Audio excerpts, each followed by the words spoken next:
vomiting, and may or may not be associated with hearing deficit and tinnitus. Now, triple PD. Chronic dizziness, non-spinning imbalance. Now, this is what I wanted to tell you, that your first attack may be anything, but the patient may come to triple PD. So, chronic dizziness, they will generally complain you that the history is 3 months to 6 months, minimum. Minimum history will be 3 months to 6 months. It will be associated with head movements. There will be one episode of vertigo. There will be a behavioral disorder. There will be a social phobia, and the patient may have depression, associated anxiety, or a migraine. Now, anxiety has an overlay. देखो कभी कभी patient वो episode में घबरा जाता है, कभी कभी उसकी घबराहट ही वर्टिगो बन जाती है.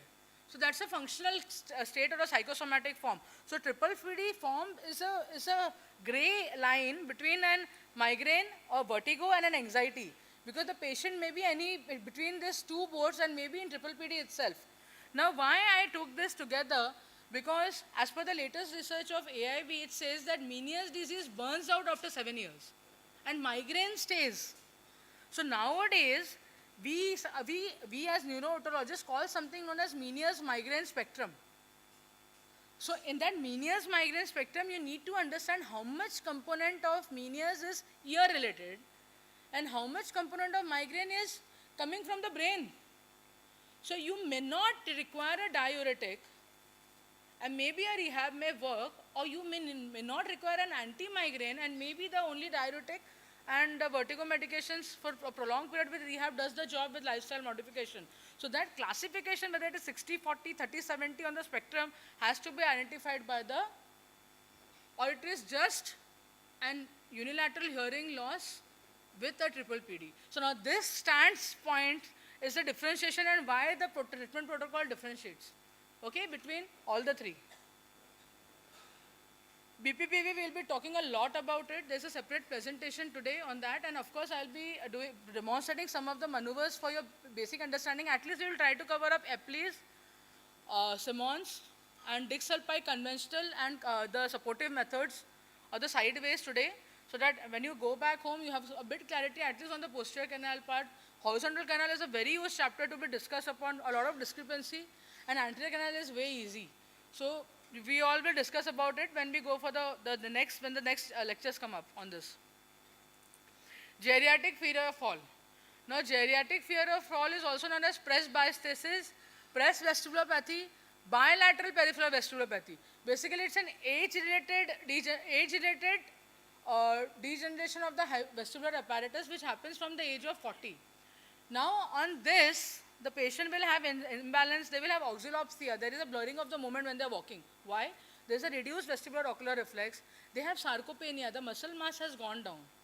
And the number of medication lists go high, because after the age of 60, because of the comorbid conditions, it may be more. They may be having usually diabetic neuropathy, radiculopathies. So even that things are interception, because we mentioned foot is also a part of this, which takes care of the proprioception. So this entire scenario is important.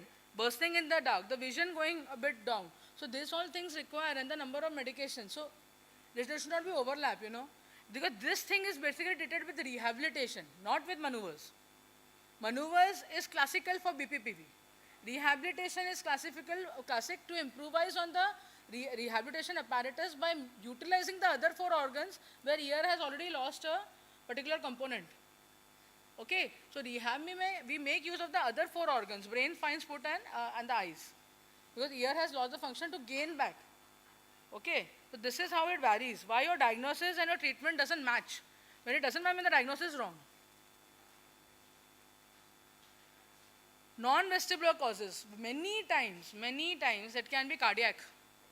So it will be lightheadedness, it can be blackout, it can be change in posture, orthostatic hypotension, abnormal heartbeat, cardiac arrhythmias. So these things come under the non-vestibular causes. Central vertigo, this is mainly for stroke. There is fall, there will be loss of consciousness. 3 Ds I mentioned, diplopia, dysarthria, dysphagia, tingling, numbness, hemiparesis, and the vitals. Monitor the patient's pulse, BP, saturations, respiratory rate. You don't know, you may get so much out of it. History of alcohol and smoking. Sometimes it is alcohol intoxication. Thiamine deficiency, giving spins. Where is it falling in the ear vertigo now? Many a times we see. Many a time drug-induced Parkinsonism, extrapyramidal symptoms coming up. where it has the role of ear coming into play now. It is just a complex vertigo. Vestibular paroxysmia, majority of MRIs you take, majority, an ICA loop indenting your 7th, 8th nerve complex. See, nothing has to be treated in that case. It can just be an accidental finding. We all may have it. Only if the symptoms are somewhat differential to BPPV, then only consider. Bharani Society itself says the only drug that works is carbamazepine and oxcarbamazepine, so need not break your head.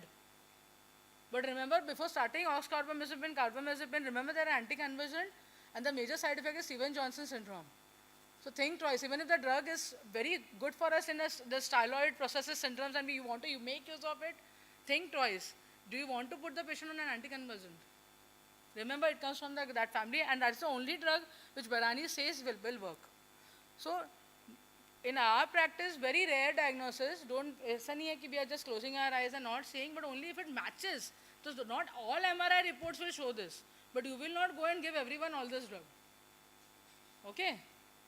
It has its own Chowda classification, indentation, first is passing by the IAM, 25% and 25 to 50%, 50 to 75% and 100% indentation.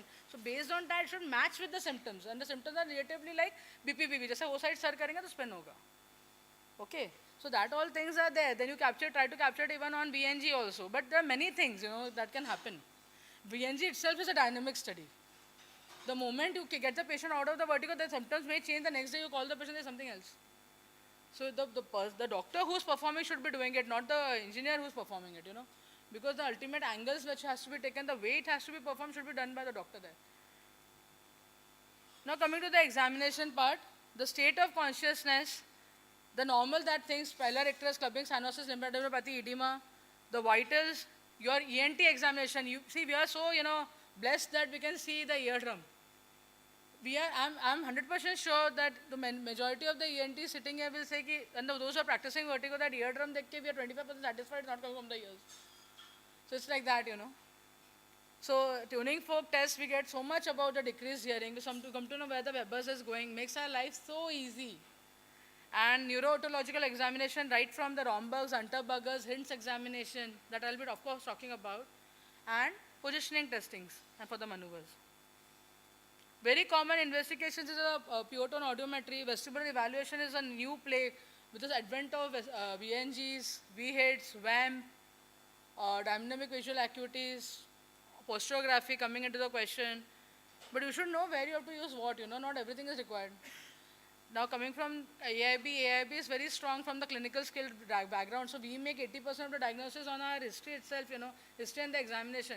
20% is confirmation, whether it is standing there or not. But remember, your MRI will also give you 5-6 steps clearance. And still the legalities of an MRI stand at their point only. It has not changed, even with the advent of ENG. So that things will still remain. MRI brain, the patient may have come, may not have come doing it, so you can always get it done. Majority of the chronic presentation they have always done when they have come to you. Okay?